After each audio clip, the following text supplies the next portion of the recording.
तारदाळ येथील पंचरत्न हनुमान मंदिरात हनुमान जन्मोत्सव व महाप्रसाद वाटप उत्साहात संपन्न।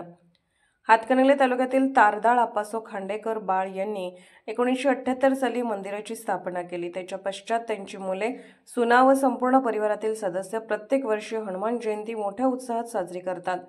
वेताळपेठ मधील पंचरत्न हनुमान मंदिरात हनुमान जन्मोत्सव व महाप्रसाद वाटप मोठ्या उत्साहात संपन्न झाले।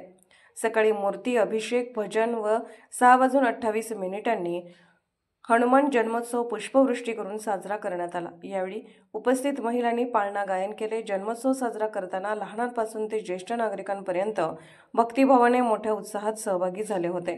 तारदाळ ग्रामपंचायतीच्या सरपंच सौ पल्लवी पवार, सामाजिक कार्यकर्ते रणजित पवार, पंचायत समिती सदस्य सौ रंजना शिंदे, डेप्युटी सरपंच मृत्युंजय पाटील, ग्रामतंटामुक्त समिती अध्यक्ष जयप्रकाश भगत, ग्रामपंचायत सदस्य नितीन खोबरे, नयन कांबळे, सामाजिक कार्यकर्ते विजय शिंदे, सदस्य राणी जीवन माने यांच्या हस्ते महाप्रसादाचे वाटप करण्यात आले।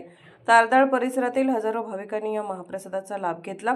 संपूर्ण महाप्रसादाचे नियोजन कैलासवासी बाळ खांडेकर यांचे नातू मयूर खांडेकर, कुबेर खांडेकर, ओंकार खांडेकर, कार्तिक खांडेकर, अश्विन खांडेकर यांनी केले।